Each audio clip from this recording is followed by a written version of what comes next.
welcome to Pet Lovers Paradise, a world of furry critters at their best. I'm your host Priya Kumar with my furry friend Maddie. Hello there.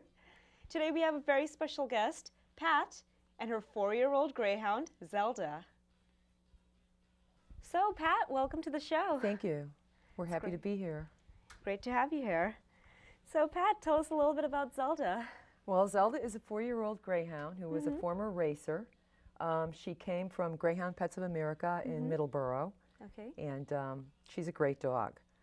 Many people are a little skeptical about adopting greyhounds because they know that they're racing dogs, and so they think they're very energetic and would be hard to keep at home. But that's not the case at all. They're very quiet dogs, mild-mannered, sweet, and they're basically couch potatoes. She likes to go out for a run every now and then on the beach, right?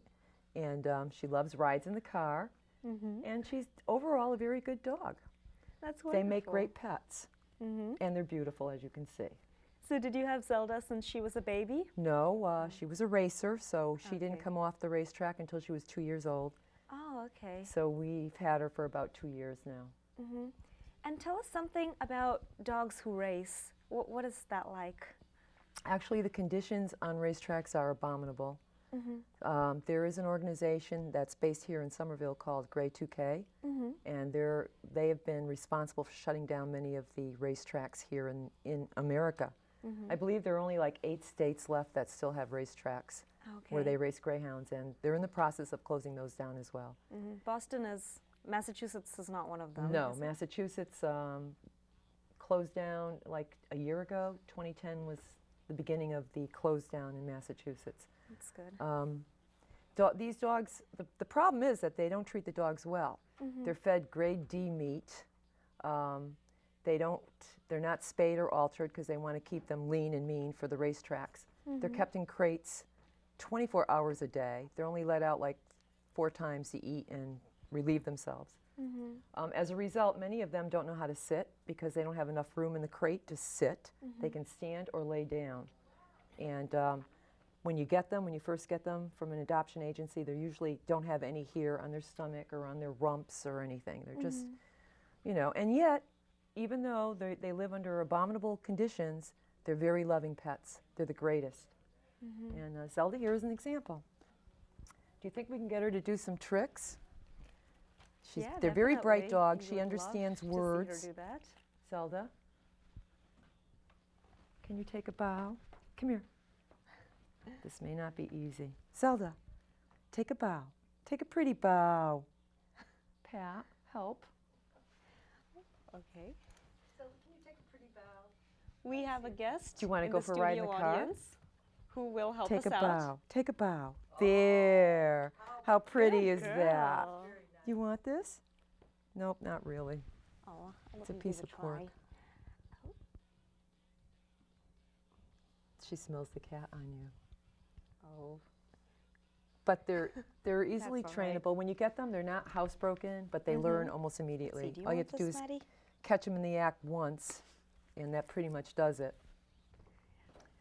Check this out. Maddie's eating it. Oh, see, Maddie likes it. Maddie's eating your pork. Oh, Maddie. They're very friendly dogs, very social, love people, and she's good around other animals. I can see that. I think she wants to be friends with Maddie here. When you adopt a dog, they can actually choose a dog for your house. If you have cats, they'll give you a dog that's cat-friendly. They actually check them out, and at the adoption agencies, they have cats around, and they, some dogs will go right after them, and other dogs won't. Oh, there she goes. She's eating her. Good girl. After she saw it was offered to Maddie, she decided she wanted it. Zelda. Zelda talks too.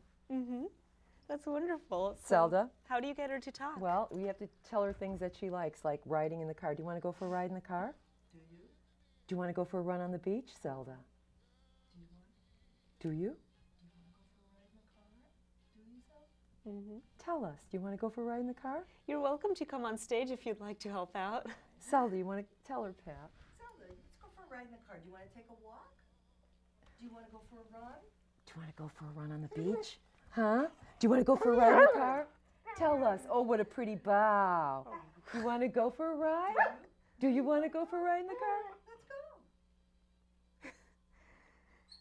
Look at that, Maddie. Do you want to go for a ride in the car? Do you want to take a ride on the beach?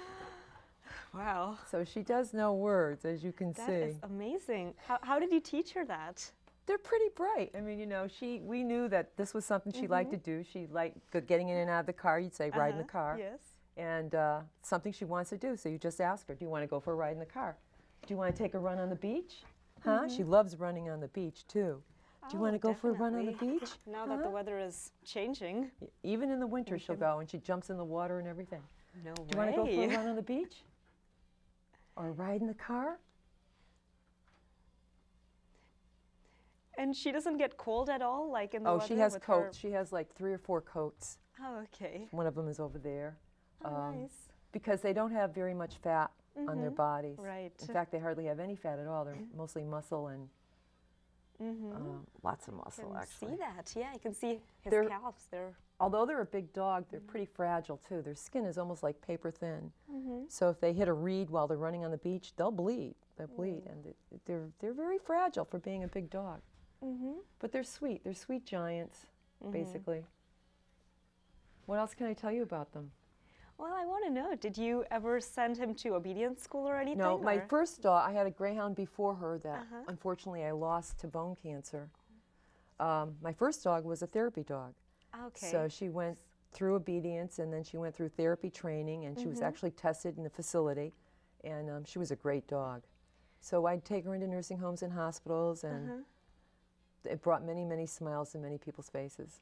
Oh, that's wonderful. Because they don't usually get to see a racing dog up close. It's, you know, it's an unusual thing. So yeah, I haven't trained her yet. I think she would do very well. She'd probably be a great therapy dog because she No. loves people.